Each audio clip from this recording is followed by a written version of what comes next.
안녕하세요. 불자라면 모르면 아쉬운 지식의 신성민입니다. 지난해부터 올해 초까지 한국 경제를 이끌었던 재계 거물들의 부고가 잇따랐는데요. 롯데그룹 창업주 신격호 명예회장과 이건희 삼성전자 회장, 그리고 신춘호 농업회장인데요. 이들의 장래에는 공통점이 있었습니다. 바로 불교식으로 치러졌다는 건데, 신격호 명예회장 같은 경우는 조계사에서 49제가 봉행됐고요. 이건희 삼성전자 회장의 49제는 진관사에서 치러졌습니다. 그리고 올해 초 돌아가신 신춘호 명예회장의 49제는 조계사에서 진행됐습니다. 이건희 회장의 집안이 불교가 아닌 원불교를 믿어왔다는 건 다 알려진 사실인데, 그럼에도 홍나희 여사가 불교도 모임인 불의회를 이끌었다는 사실도 잘 알려져 있죠. 신격호 명예회장 같은 경우는 한국에서 직접적으로 불교를 신행했다는 기록이나 언급은 없었습니다. 하지만 이분이 한국 사찰에 기부를 하고 시주를 했던 것들은 몇 군데가 알려져 있습니다. 대표적인 사찰이 울산 울주군의 문수사라는 절이죠. 문수사의 기록에 따르면 그 마을의 한 아낙네가 제복이 많은 아이를 점지해달라고 이렇게 부처님 전에 좀 빌었고, 그 후에 태어난 인물이 신격호 회장이라고 합니다. 이후 신격호 회장이 한국과 일본을 오가며 경제를 이끄는 그룹의 수장이 되었을 때 이제 모친이 신격호 회장에게 부탁을 합니다. 문수사 중창불사에 좀 크게 시주를 좀 해달라 부탁을 했고, 이를 아들이 받아들여서 문수사의 불사를 지원하게 되는 것이죠. 서론이 길었는데 사실 좀 찾아보면 불교와 접점이 많은 기업인들의 모습이나 일화나 이런 것들을 많이 찾아볼 수 있습니다. 그래서 오늘의 이야기는 불교와 기업인의 이야기입니다. 불교를 조금 아시는 분들 같은 경우는 고 대원 장경호 거사에 대한 이야기를 많이 들어보셨을 거예요. 대원 장경호 거사는 동국제강을 창업한 인물로 잘 알려져 있는데, 요즘 말로 하면 찐불이라고 얘기할 정도로 진짜 신심이 돈독했다고 잘 알려져 있습니다. 이에 대해서는 감동적인 일화가 있는데, 이분이 27살 때 통도사에서 동안거를 지내고 마치고 나오고 나서 한 가지 서원을 세웁니다. 상업에 크게 종사해 크게 돈을 벌리라. 그리고 그 모든 것을 불교에 바치겠다. 이를 실천하기 위해서 장경호 거사는 점심 한 끼 먹지 않고 용돈도 받지 않으며 근검절약해서 평생 모은 돈으로 대한불교진흥원을 설립했다고 합니다. 또한 동국제강은 사람을 최고 자본으로 해야 한다. 내가 소유하고 있는 것 하나도 내 것이 아니다. 잠깐 내게 인연이 있어 온 것을 맡아 관리할 뿐이다. 이 같은 대원 장경호 거사의 어록을 보면 그의 불교적 경영관을 느낄 수 있습니다.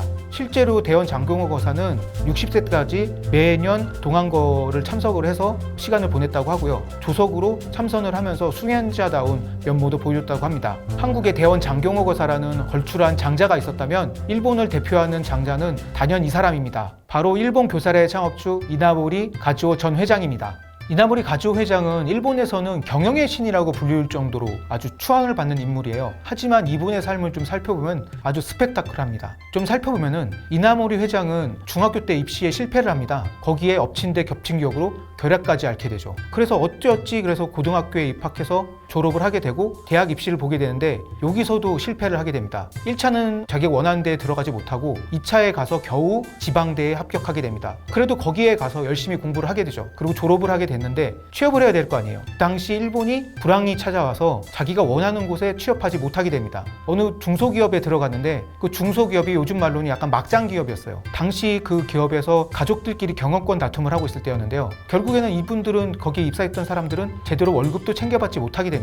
결국에는 입사 동기들은 다 떠나고 이제 이나모리 회장만 남았는데, 이나모리 회장이 난 진짜 되는 일이 하나도 없어 이렇게 좌절하고 있을 때, 자기가 가장 힘들었던 시절, 그러니까 중학교 때 입시에 실패하고 결핵을 앓았을 때 그때 읽었던 책 한 구절이 생각납니다. 그 구절이 대략적으로 이런데, 우리 마음속에는 재난을 끌어들이는 자석이 있다. 이를 잘 살펴보면 결국에는 모든 것은 마음먹기 다름이다, 이런 쪽으로 해석이 될 수 있을 텐데, 이런 구절을 상기를 하면서 이나모리 회장은 미친 듯이 연구에 몰두하게 됩니다. 그리고 최첨단 세라믹 기술을 개발하게 되죠. 그리고 자본금을 모아서 벤처회사를 창업하게 되는데, 훗날 이 회사가 교세라로 성장하게 됩니다. 300만 엔으로 시작한 이 회사를 5만여 명의 조공원이 다니는 이런 대기업으로 성장시킬 수 있었던 그의 원동력은 그의 독특한 경영 철학에 있었는데, 그는 위기를 기회로 만드는 건 결국엔 사람의 마음이다 라고 항상 강조를 해왔어요. 그리고 이나모리 회장은 도덕 경영, 정도 경영으로도 굉장히 유명했는데요. 실제로 그는 기업은 도덕과 위에서 벗어나면 안 되고 땀 흘려 번 돈이야말로 진정한 가치가 있다라고 강조해왔어요. 실제로 이나모리 회장이 교세라를 이끄는 동안 그는 한 번도 부동산 투기나 공격적 인수합병 같은 일을 절대 하지 않았습니다.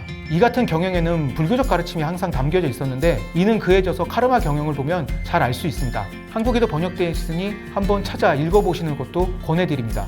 이나모리 회장은 교세라 회장직에서 물러난 뒤에 자신이 꿈꿔오던 스님의 삶을 살기 위해서 교토의 한 사찰로 출가하게 됩니다. 근데 그 기간이 길지는 않았어요. 다시 속퇴를 하게 되는데 2010년도 일본 항공이 파산 위기까지 몰려갑니다. 근데 이후에 이 사람이 직접 회장직에 취임하게 되고 그리고 이후 1년 뒤에는 이를 다시 경영 정상화를 시키고 흑자까지로 전환시키는 경영 능력을 보여주면서 세상을 놀라게 했습니다. 이처럼 자신의 경영관을 불교에 접목시킨 기업인도 있었고 열심히 신행 활동한 기업인들도 있습니다. 한국의 기업인들을 보면 근현대 선지식들과 교류 관계가 많았던 기업인들도 많은데요. 미원을 만들어서 한국 조미료 시장을 이끌었던 대상그룹의 임창옥 명회장 부부 같은 경우는 독실한 불자라고 잘 알려져 있습니다. 특히 청하스님과도 인연이 깊었다고 알려져 있는데요. 청하스님이 조실로 주석했던 곡성 성륜사 불사에도 직접 수주자로 참여했다는 걸로 알려져 있습니다.